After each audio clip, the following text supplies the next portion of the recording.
Assalamualaikum warahmatullahi wabarakatuh. Selamat pagi anak-anak 3A yang tangguh dan kreatif.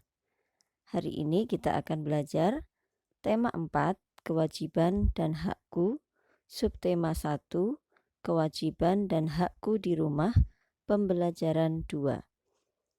Marilah anak-anak kita berdoa terlebih dahulu. A'udzu billahi minasyaitonir rajim. Bismillahirrahmanirrahim. Rabbi zidni ilma warzuqni fahma. Amin. Silahkan anak-anak menyiapkan alat tulis dan bukunya ya. Anak-anak, sebelum kita ke pembelajaran 2, Bu Ranum ingin menjelaskan terlebih dahulu tentang hak ya.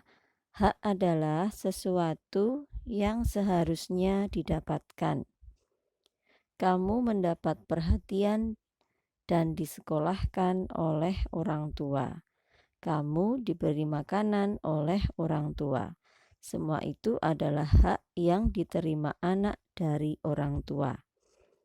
Ya, silakan anak-anak menghafalkan. Pengertian hak adalah sesuatu yang seharusnya didapatkan. Hak anak-anak di rumah adalah mendapatkan perhatian dari orang tua, disekolahkan oleh orang tua, kemudian mendapatkan makanan yang bergizi yang diberikan oleh orang tua.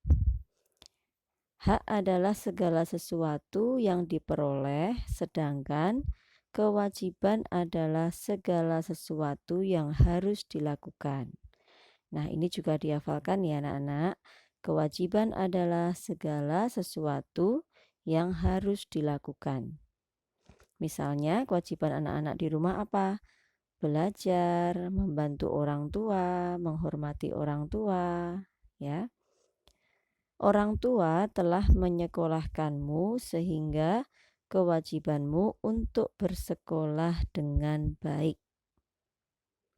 Orang tua memberimu makan sehingga tubuhmu sehat. Kewajibanmu untuk menjaga tubuh agar tetap sehat. Ini juga kewajiban kalian ya, bersekolah dengan baik dan menjaga kesehatan tubuh. Pelaksanaan hak dan kewajiban harus seimbang. Jadi, apabila kamu telah mendapatkan hak, kamu juga harus melaksanakan kewajiban. Ya, pelaksanaannya harus seimbang antara hak dengan kewajiban. Jangan sampai kalian hanya menuntut menerima hak terus-menerus, tapi tidak mau melaksanakan kewajiban. Harus dua-duanya ini seimbang. Kalau ingin mendapatkan hak, maka kewajibannya pun harus dilakukan.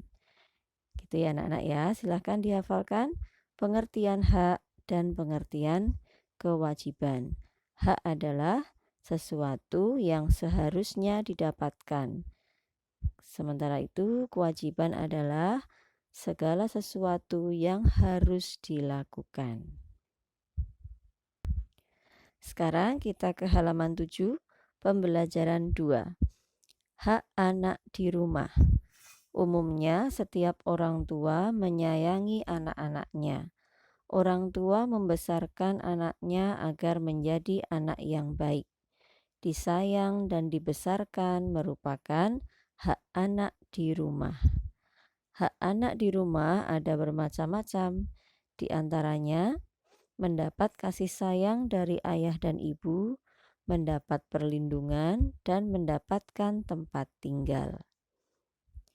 Nah, sekarang kita lingkari nomor yang menunjukkan hak anak di rumah. Ya, hak anak di rumah yang pertama, mendapatkan perhatian dari orang tua.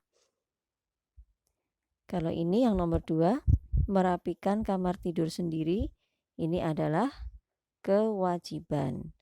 Ini membantu orang tua dalam menjaga kebersihan rumah, ini juga kewajiban anak. Ya. Nomor 4, memperoleh makanan yang sehat. Nah, ini adalah hak anak di rumah. Jadi yang dilingkari nomor 1 dan 4. Kemudian bawahnya memberi tanda centang yang merupakan kewajiban anak dalam merawat peralatan sekolahnya. Nah, sekarang ini yang kita centang yang merupakan kewajiban ya. Mita menggunakan tas sekolah saat sekolah saja. Ini benar ya, tas sekolah kita gunakan hanya saat sekolah saja. Jangan digunakan untuk bermain-main. Benar, ini centang. Budi memakai sepatu sekolah untuk bermain sepak bola. Nah, ini kurang tepat ya. Kalau ingin bermain sepak bola, kita memakai sepatu sepak bola. Sepatu yang khusus ya, bukan sepatu sekolah. Rudi membereskan peralatan sekolah setelah selesai menggunakannya. Ini benar. Susi mencuci seragam sekolahnya sendiri saat libur sekolah. Ini juga benar. Jadi, kita harus belajar mencuci seragam sekolah kita sendiri. Itu ya, silahkan dicentang nomor 1, 3, dan 4. Kemudian, kalau sudah, kita lanjutkan halaman 8. Tuliskan pendapatmu sesuai masalah, hak dan kewajiban berikut. Kamu memiliki sebuah kotak pensil. Kotak pensil tersebut sudah rusak. Menurutmu, apakah kamu memiliki hak untuk mendapatkan kotak pensil yang baru? Apa pula kewajibanmu terhadap kotak pensil barumu? Nah, bagaimana pendapat kalian? Kalau kotak pensil kalian sudah rusak, apakah kalian boleh atau memiliki hak untuk meminta pada orang tua dibelikan kotak pensil yang baru? Ya, boleh ya. Kita boleh meminta pada orang tua untuk dibelikan kotak pensil yang baru. Tapi kita memintanya tidak boleh memaksa ya. Harus sesuai dengan kondisi atau keadaan orang tua. Kemudian kalau kita sudah mendapatkan kotak pensil yang baru, apa kewajiban kita? Ya, kewajiban kita merawat atau menjaga, menyimpan baik-baik kotak pensil tersebut. Kemudian dijaga jangan sampai rusak ya. Kita pakai semaksimal mungkin dengan baik ya. Oke, kalau yang untuk di bawahnya ini silahkan anak-anak mengamati benda-benda yang ada di rumah. Kemudian kalian menjawab sesuai dengan benda yang kalian miliki. Ya, bisa dikerjakan sendiri nanti. Sekarang muatan bahasa Indonesia. Kita akan belajar kalimat saran ya. Kalimat saran biasanya menggunakan kata-kata sopan. Perhatikan kata yang dicetak miring dalam contoh berikut. Sebaiknya kamu belajar membersihkan dan merapikan kamarmu segera. Di sini yang dicetak miring adalah sebaiknya. Nah, ini termasuk kata yang digunakan dalam kalimat saran. Kemudian seharusnya kamu belajar mencuci pakaianmu sendiri selagi libur sekolah. Di sini ada kata seharusnya. Ini juga merupakan kata yang digunakan untuk kalimat saran. Keduanya ini, sebaiknya dan seharusnya, ini adalah kata-kata yang sopan untuk menyarankan kepada orang lain melakukan sesuatu. Baik, sekarang halaman 9. Berilah tanda centang pada kalimat saran di bawah ini. Kemudian tanda silang untuk yang bukan kalimat saran. Nomor 1. Jangan buang sampah sembarangan. Ini bukan kalimat saran ya, tapi kalimat perintah ya. Yang kedua, sebaiknya kamu melakukan kewajiban merapikan kamarmu sendiri. Ada kata sebaiknya, berarti ini termasuk kalimat saran. Seharusnya kamu menggunakan sikat saat mencuci sepatu agar cepat bersih. Ada kata seharusnya, berarti ini kalimat saran. Kita hendaknya bersikap ramah dan sopan kepada orang tua. Di sini ada kata hendaknya. Nah, ini juga termasuk kalimat saran. Nomor 5. Berhentilah saat lampu lalu lintas berwarna merah. Ini bukan kalimat saran, tapi kalimat perintah ya. Jadi nomor 1 dengan nomor 5 ini adalah kalimat perintah. Oke. Sekarang bacalah paragraf berikut. Kemudian temukan kalimat saran yang ada pada paragraf ini. Setiap hari Minggu, Mita dan keluarganya melakukan lari pagi. Saat hendak berangkat, ibu berkata kepada Mita, sebaiknya pakailah sepatu agar kakimu tidak lecet. Mita pun mematuhinya dan segera memakai sepatu. Selain ibu, ayah juga mengatakan, lebih baik lagi jika kamu pakai sepatu untuk lari. Mita pun menuruti saran dari ibu dan ayahnya. Nah, mana anak-anak yang termasuk kalimat saran dalam paragraf ini? Ya, betul. Yang ini ya, yang menggunakan kata sebaiknya dan ini lebih baik lagi. Silahkan kalian beri tanda kotak ya, seperti ini. Sebaiknya pakailah sepatu agar kakimu tidak lecet. Kemudian yang kedua ini, lebih baik lagi jika kamu pakai sepatu untuk lari. Oke, paham ya anak-anak ya? Menuliskan atau mencari kalimat saran, tinggal kalian mencari ada kata-kata sebaiknya atau seharusnya atau lebih baik lagi atau hendaknya, itu juga boleh.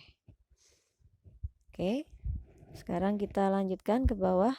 Ayo bereksplorasi.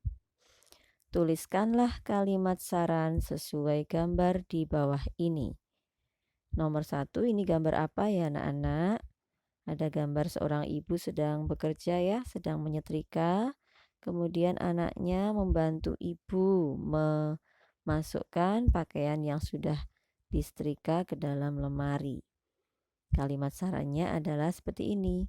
Seharusnya seorang anak membantu pekerjaan orang tuanya. Ini hanya contoh dari Bu Ranum. Anak-anak boleh membuat kalimat saran yang lain ya. Yang penting depannya ini ada kata sebaiknya atau seharusnya.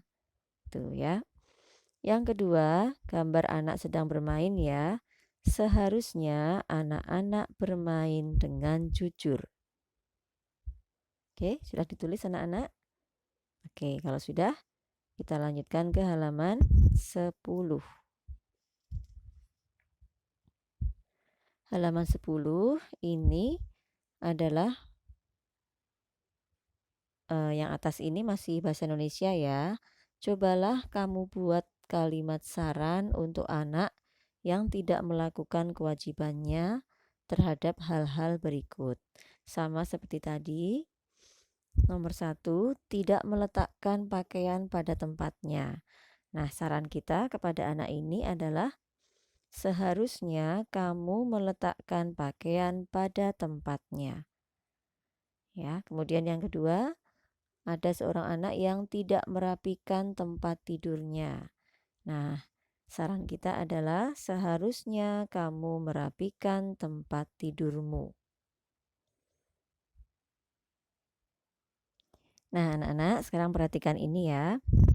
Setiap hari kita melakukan berbagai kegiatan. Bahkan ada kegiatan yang menghabiskan banyak energi, seperti berolahraga. Agar tubuh kembali bugar, kita perlu beristirahat. Beristirahat dapat memulihkan stamina tubuh. Nah, istirahat itu ada dua macam anak-anak. Yang pertama tidur dan yang kedua bersantai. Tidur merupakan bentuk istirahat yang paling sempurna. Tidur bermanfaat untuk menghilangkan rasa lelah dan menenangkan pikiran. Saat terbangun, tubuh dan pikiran akan segar kembali. Tidurlah dengan waktu cukup dan tidak berlebihan. Jika tidur berlebihan, tubuh akan merasa lemas. Yang kedua, istirahat yang kedua ya adalah bersantai. Bersantai ini bisa kita lakukan dengan membaca buku, mendengarkan musik, menonton film, atau berjalan-jalan sambil menghirup udara segar. Ini juga akan membuat tubuh kita menjadi segar kembali atau fresh lagi ya, menghilangkan rasa jenuh dan bosan. Nah, yang di buku ini adalah muatan PJOK ya. Waktu tidur. Nah, tadi sudah Bu Rano membacakan. Nanti anak-anak bisa membaca sendiri. Yang ini sama dengan yang tadi ya. Kemudian soal di bawahnya silahkan anak-anak memberi tanda centang untuk yang termasuk kegiatan istirahat. Nah, yang termasuk istirahat adalah tidur dan ini bersantai bersama keluarga ya, ngobrol itu juga termasuk kegiatan beristirahat. Nah, kemudian yang ini anak-anak bisa menulis ya, sudah berani memberi contoh. Ini istirahat yang baik dilakukan di rumah, tidur dan bersantai. Apa manfaat dari tidur lebih awal? Kalau tidur lebih awal bisa bangun lebih pagi. Apa dampak dari tidur berlebihan? Tidur yang berlebihan malah justru akan membuat tubuh menjadi lemas ya. Kegiatan santai apa yang dapat kamu lakukan di rumah? Nah, ini terserah kalian ya. Bisa dengan membaca buku, menonton film, atau jalan-jalan mencari udara segar. Kemudian, manfaat kegiatan santai tersebut. Ini akan menyegarkan tubuh dan menghilangkan rasa jenuh. Kemudian gambar ini adalah kegiatan bangun di pagi hari. Manfaatnya badan menjadi segar. Kalau ini kegiatan berolahraga, manfaatnya badan sehat, segar, dan kuat. Oke anak-anak, materi untuk tematik hari ini sampai di sini dulu ya. Bagi anak-anak yang kemarin belum mengerjakan tugas classroom, silahkan mengerjakan hari ini ya. Hafalan setoran hafalannya Bu Ranum tunggu bagi yang belum selesai ya. Marilah kita akhiri pembelajaran hari ini dengan membaca hamdalah bersama-sama. Alhamdulillahirabbil alamin. Terima kasih. Tetap jaga kesehatan ya. Wassalamualaikum warahmatullahi wabarakatuh.